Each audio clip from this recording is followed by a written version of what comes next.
Unit fourth है Maxwell वितरण नियम एवं क्वांटम सांख्यिकी, Maxwell distribution law and quantum statics.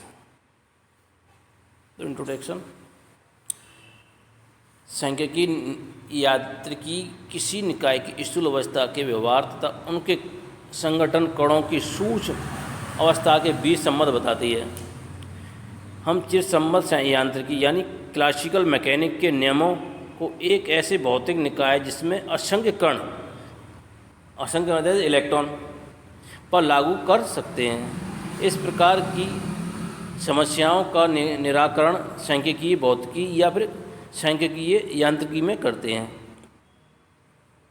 सांख्यिकीय भौतिकी किसी कण की वास्तविक गति से संबंध नहीं है, वह निकाय की औसत या प्रारंभिक अवस्था पर निर्भर करती है तथा इसके लिए कणों के अभिलक्षण को समझाने को भी यानी इसके अभिलक्षण कणों को समझाने की आवश्यकता नहीं है। किसी निकाय या किसी भौतिक निकाय में जितने अधिक कण होंगे, सांख्यिकी द्वारा उस निकाय की भविष्यवाणी करने या सूचना एकत्रित करने का उतना ही अधिक सटीक आकलन होगा।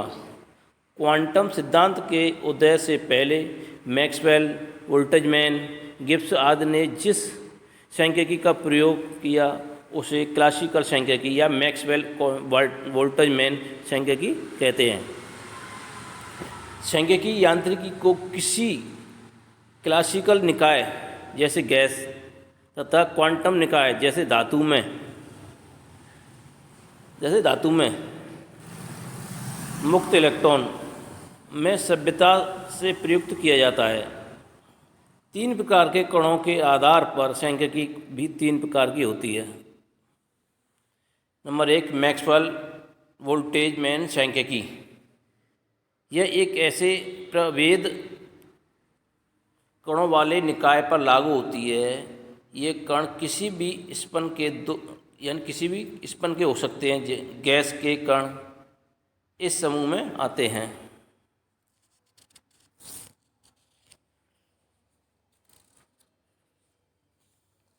फर्मी-डिराक सांख्यिकी, FD स्टैटिक्स कहते हैं इसको। यह सांख्यिकी उन निकायों पर लागू होती है जिसके कण प्रभेद तथा एक जैसे हैं। इस प्रकार के कणों की स्पिन फर्मियन कहलाती है।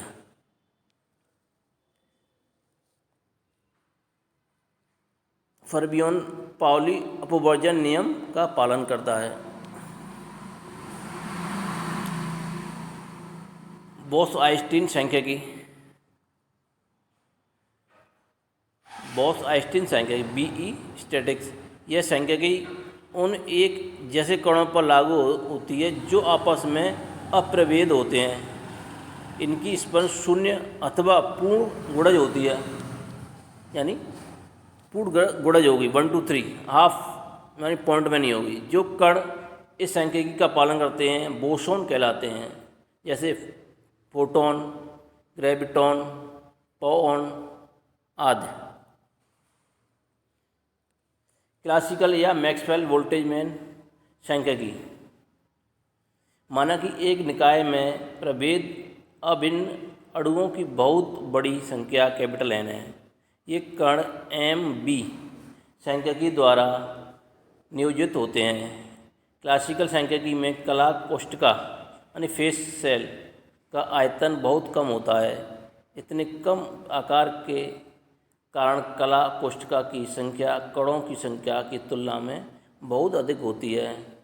परिणामस्वरूप एक कला कोष्ठका में एक से अधिक कण के पाए जाने की प्रायिकता बहुत कम होती है। अतः एक कला कोष्ठका में या तो एक या फिर कोई कण नहीं होगा, यानी Gi>Ni। परंतु एक कला कोष्ठका में कणों की संख्या पर कोई प्रतिबंध नहीं है। माना कि एक गैस स्तर अवस्था T तथा दाब P व आयतन V पर कणों की संख्या N है। इस निकाय की कुल ऊर्जा नियत रहती है। माना कि N कणों को K भागों में यानी 1 2 3 ... I of ... K प्रकार से बांटा गया है जिनकी ऊर्जाएं क्रमशः एप्सिलॉन 1 एप्सिलॉन 2। माना कि एन कैपिटल एन कणों को के भागों में यानी 1 2 3 डॉट के प्रकार से बांटा गया है जिनकी ऊर्जाएं क्रमशः एप्सिलॉन 1 एप्सिलॉन 2 एप्सिलॉन F3 और डॉट डॉट एप्सिलॉन आई और डॉट डॉट एप्सिलॉन के लास्ट में एप्सिलॉन के है। संख्या की आधारभूत नियम से निकाय के कणों की संख्या एवं ऊर्जा नियत रहती है। Capital N equal to N1 plus के N2 प्लस के N3 dot dot Ni plus dot dot Nk बराबर क्या होगी sigma I equal to 1 to N नहीं 1 टू K और Ni इक्वल टू क्या कांस्टेंट होगी। E की जो वैल्यू है N1 एप्सिलॉन 1 प्लस के N2 epsilon E2 plus dot dot Ni EI plus dot dot EK और NK equal to I equal to 1 to N sigma Ni और EI equal to constant. Equation second हो गई जहाँ N1 N2 dot dot Nk क्रमशः 1 2 3 dot dot I और K ऊर्जा स्तरों पर खानों की संख्या है। माना कि ये खाने बहुत अधिक संख्या वाली कला कोष्ठिकाओं में बांटे गए हैं। फर्स्ट एंड G1 में, सेकंड खाना G2 में और डॉट डॉट आइथ खाना Gi में है। अतः एन कणों को के खानों में बांटने के तरीके निम्न होंगे। तो ohm is equal to Ni की whole power Ni upon Ni factorial में। इक्वेशन थर्ड हो गई जहाँ Ni उन कणों की संख्या है जो आयत वे खाने में है।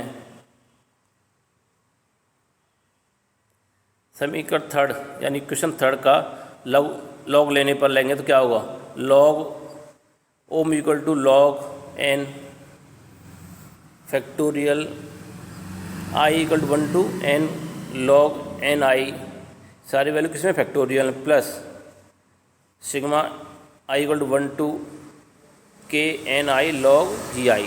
क्वेश्चन फोर्थ हो गई साम्यावस्था में सर्वाधिक प्रायिक वितरण वह होता है जहाँ बंटन की प्रायिकता सबसे अधिक है अर्थात ओम वितरण बंटन के लिए सबसे अधिक है। अब ओम के अधिकतम होने के लिए डेल लॉग ओम मैक्सिमम के लिए 0 होगा। ये होगी फिफ्थ इक्वेशन। अतः इक्वेशन 4 का अवकलन करके 5 का प्रयोग करते हैं तो del ohm M maximum equal to 0 equal to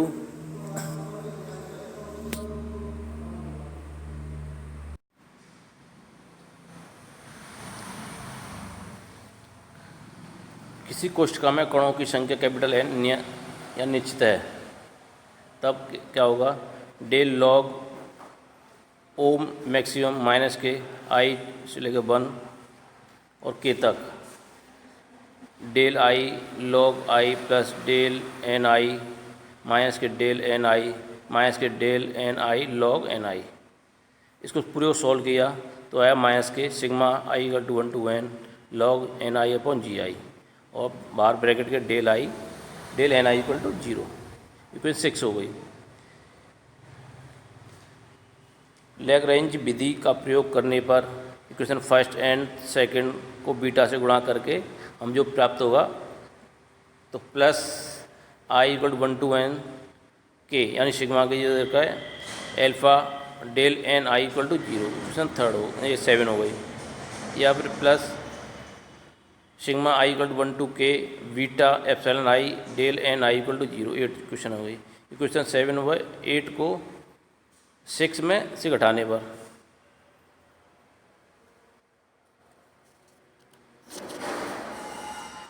तो हम जो घटाएंगे तो हमें जो प्राप्त होगा sigma I equal to 1 to के लॉग Ni माइनस के लॉग Gi माइनस के एल्फा माइनस के बीटा एप्सिलॉन I और ब्रैकेट के बाहर है डेल Ni इक्वल टू 0। ये 9 इक्वेशन हो गई। परंतु डेल Ni एक स्वतंत्र चर है अतः समीकरण 9 की वैधता के लिए ब्रैकेट वाले पद शून्य होने चाहिए। इसका मतलब 0 हो गया पूरा तो लॉग Ni माइनस के लॉग Gi माइनस के एल्फा माइनस के बीटा एप्सिलॉन इक्वल टू 0। तो यहाँ से Ni की हमने वैल्यू जो फाइंड कर ली है तो Ni की जो वैल्यू रही है Gi upon expansion alpha plus के बीटा एप्सिलॉन आई। इक्वेशन 10 हो गई है। यह व्यंजक एम बी ऊर्जा वितरण का नियम कहलाता है। राशि F M B equal to G N I upon G I को कणों के भरने का अनुपात कहते हैं। F M B equal to N I upon G I equal to e की पावर माइनस के एल्फा प्लस के बीटा एप्सिलॉन 11। इक्वेशन हो गई 11। ये हमें प्रूव करना था।